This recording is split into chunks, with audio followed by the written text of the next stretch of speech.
Okay, so it so happens that yesterday evening I gave our local wildlife group a talk on dragonflies. I've been threatening to give them one for years now.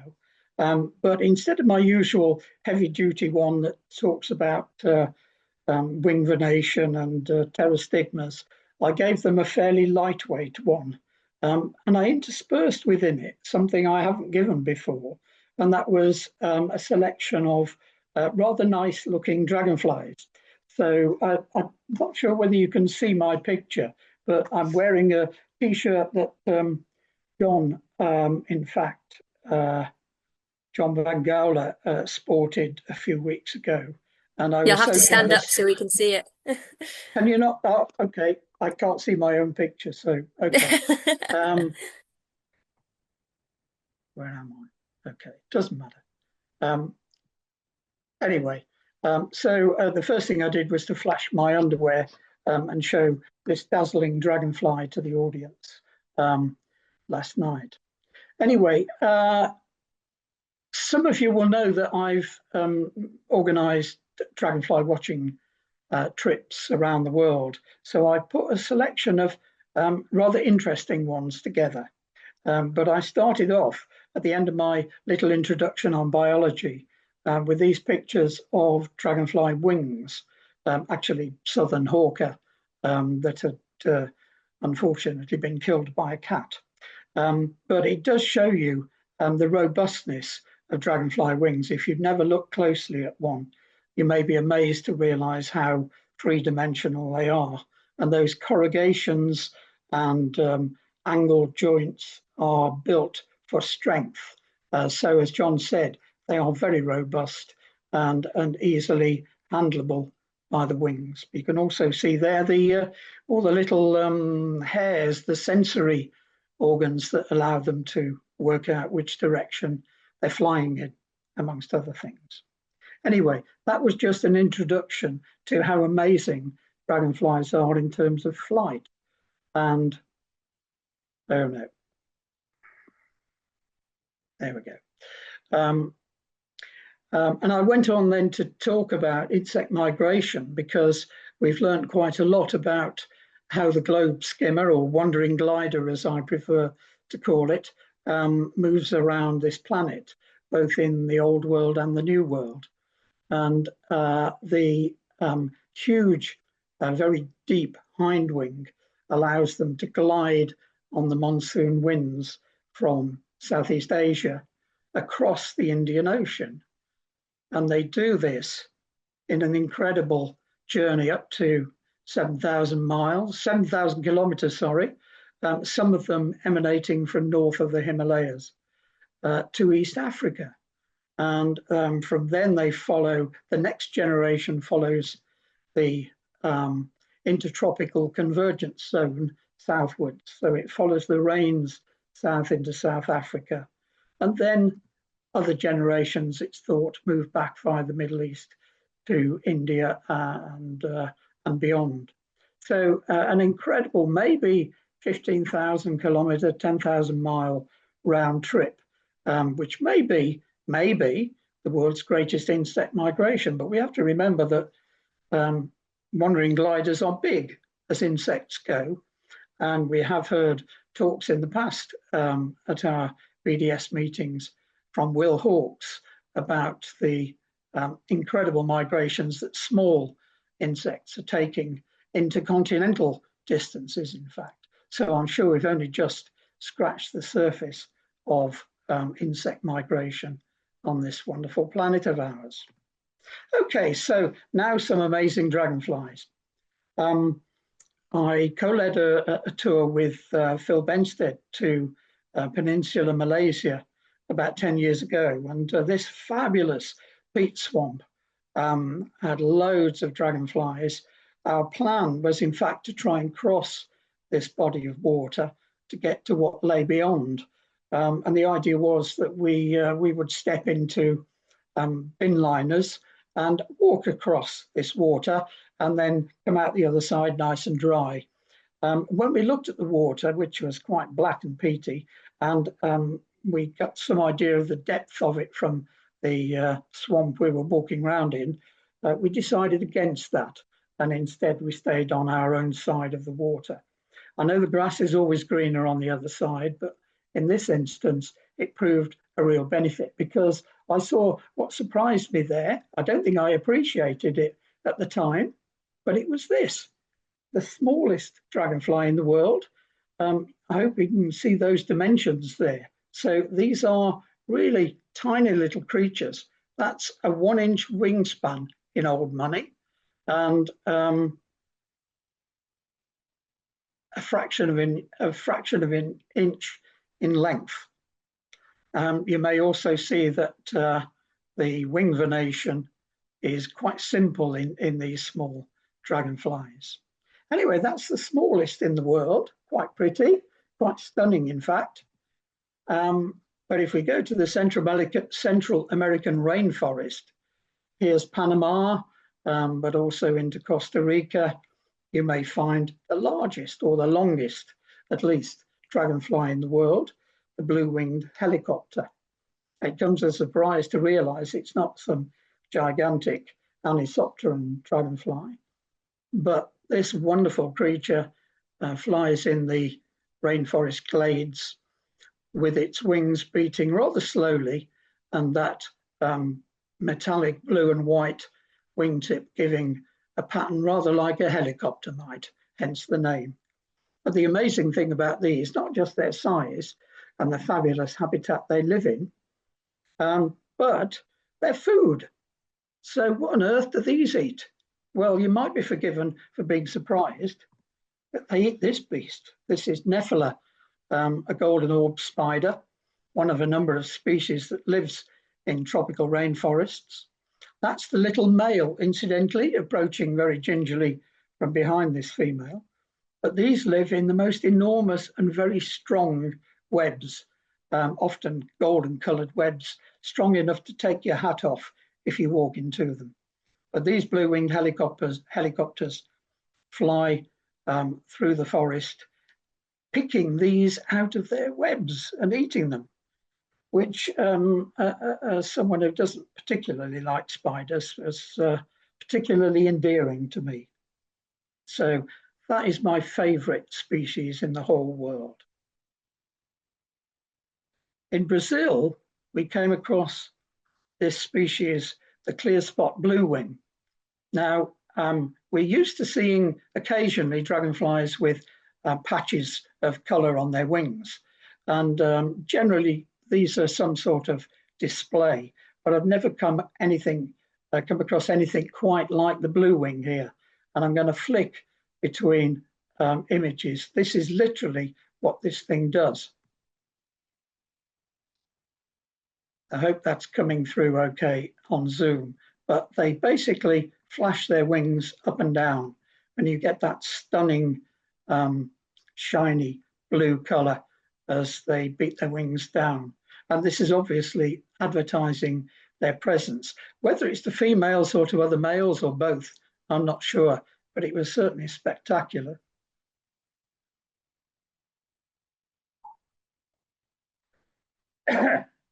Now, I have to confess, this species is not spectacular, not especially.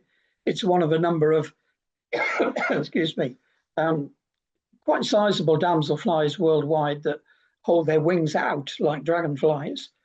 But what took me by this one was its scientific name.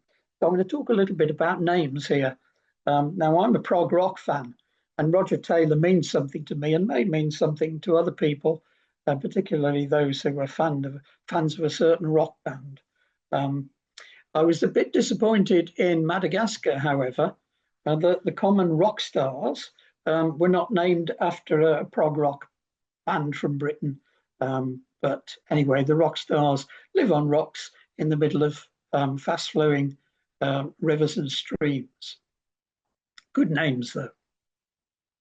So while we're talking about names, this is me on one of my many trips to Bulgaria over the years. And I was very excited because I just discovered a new locality for this rare species, the Bulgarian emerald. Bulgarian emerald was only discovered in 1999. And it was discovered by the guy who, in fact, introduced me to Bulgaria and indeed Bulgarian emerald eventually. And his name, this guy on the left, is Milen Marinov. And he got his PhD out of surveying the dragonflies of Bulgaria.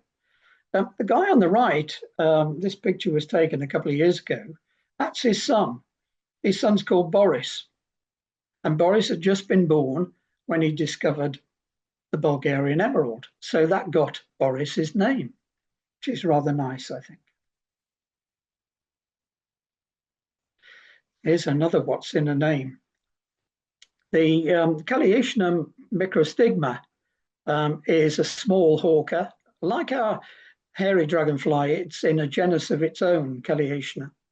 And it occurred on very shady streams. So small, fast-flowing waters with an almost complete cover of trees and bushes over it. So they flew up and down in the shade. So I called it the shady hawker because back in, this was 2003, I saw this for the first time. We didn't have an English name for this. And in fact, we hadn't got proper English names for quite a lot of the European dragonflies then. But what surprised me was, I think 2 or 3 years later when I went back and discovered to my horror that it was still being called the shady hawker. Of course, I'd called it this with a smile on my face, envisaging some shady trader in the East End of London flashing his coat open and revealing a series of Rolex watches underneath. So my rather silly name went completely flat to the Bulgarians who were with me. But they thought Shady Hawker sounded quite a nice name, so that's what it was. We now know better, and we call it the Eastern Spectre. In South Africa, a couple of rather fine and well-named creatures. The dancing jewel does just that over flowing waters. Those white inner legs, inner surfaces to its tibiae are used a bit like our white-legged damselfly. They display them to females in flight while dancing, and they are just the most fabulous colours. The violet dropwing is not only a stunner and now starting to invade southern Europe, but quite widespread in Africa. But the ground agent we used on this particular trip misheard the name for this thing, and he saw its behaviour, and from then on he described this as the violent dropwing. So forevermore, I've been calling that the violent dropwing.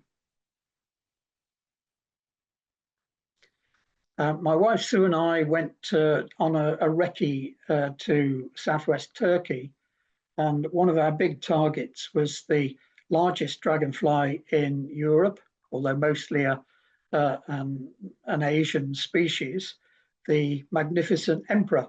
And we did actually find it at this pond that was barely flowing in a stream, fast drying up. But the magnificent emperor is, as I say, our largest European species, extremely colourful, that black and orangey abdomen and the green thorax, and then bright blue eyes, fabulous, and a bit of a giant as well.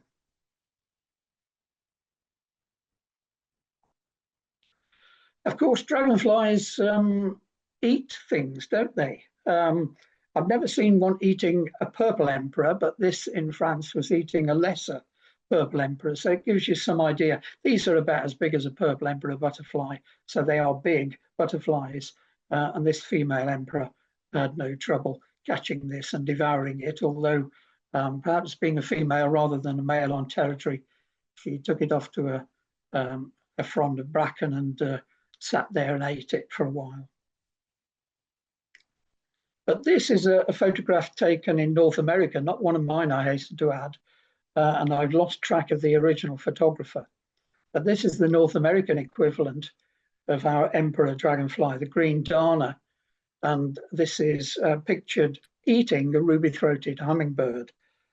Quite how it came to catch it, we don't know, but it's obviously not a common phenomenon. Now, hobbies are amongst the most spectacular of birds to prey upon dragonflies. Each spring, come late April, early May, we'll see concentrations, for example, on the Avalon marshes, John's home ground. There can be anything up to 100 of these taking newly emerging dragonflies as they flutter rather helplessly up into the air. In Bulgaria, however, this praying mantis caught a ruddy darter when it landed on top of a piece of grass, a blade of grass, unsuspecting that there was actually a rather large praying mantis just underneath. And Sue found this. She said straight away, she uttered some unpronounceable word and said that this ruddy darter has just broken in half. And then we realized that this rather alien critter appeared from below and started munching away at the ruddy darter. This is a female ruddy darter, and it's having its brains sucked out, basically, by a robber fly, quite a big robber fly. I don't know what the species is, but this was in France, and it had, early morning, it had impaled right through the head with its rather stiletto-shaped stylet, so the mouth parts pierce their prey. And dragonflies can get eaten by the smallest of things. This is a large red damselfly that started to emerge at my garden pond and was almost immediately set upon by 1, then 2, and then 6, and then 20 black ants. And they basically dismembered it in front of my eyes. Some of them pierced its eyes, others took its wings apart, and others tried to eat into the rather soft thorax.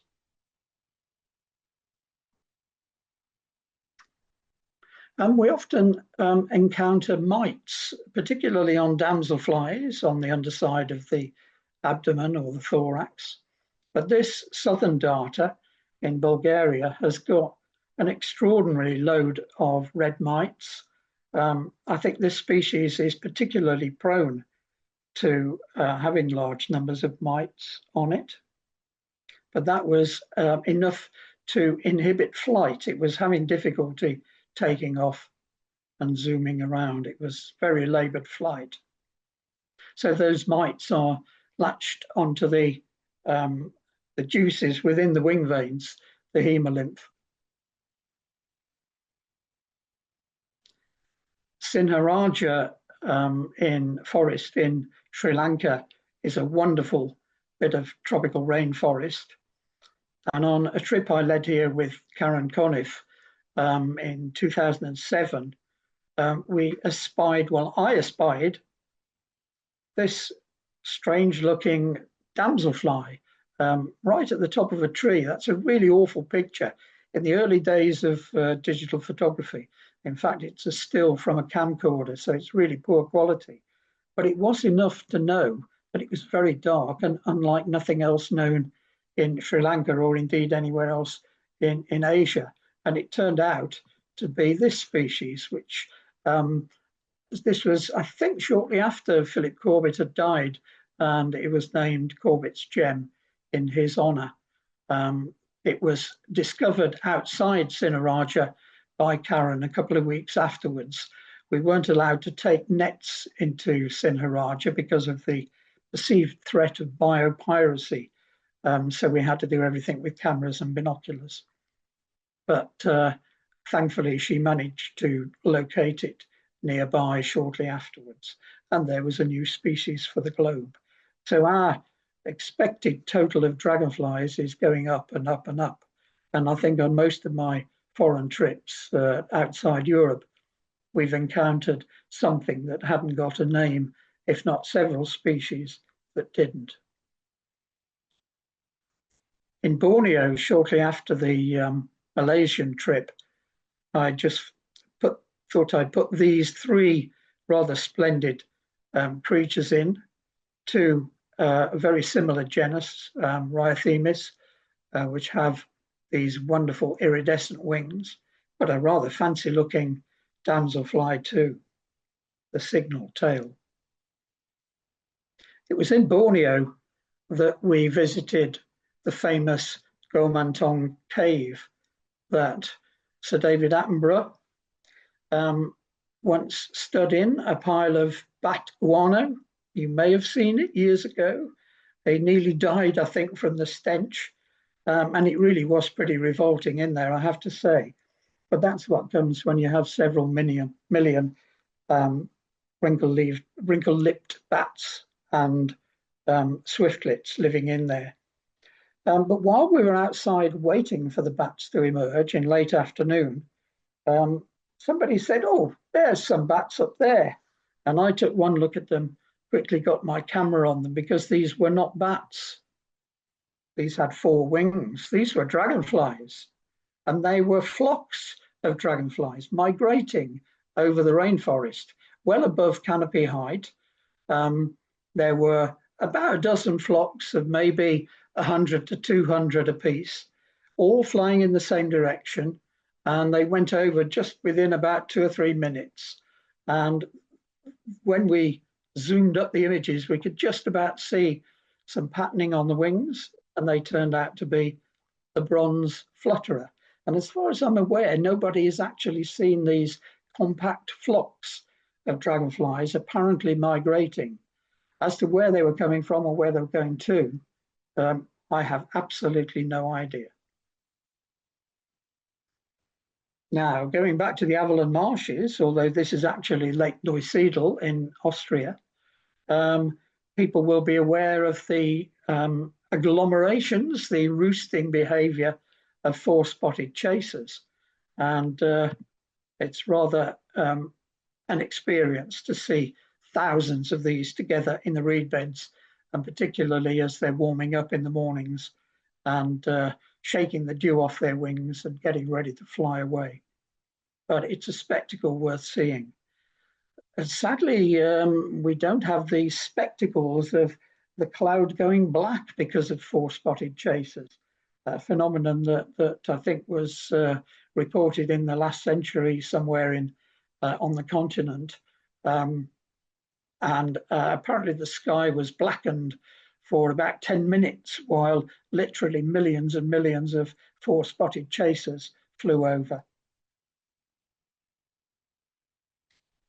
Madagascar is well known for its lemurs and chameleons, but Phil Benstead and K.D. Dykstra organised a tour to Madagascar in 2016, which some BDS members went along on.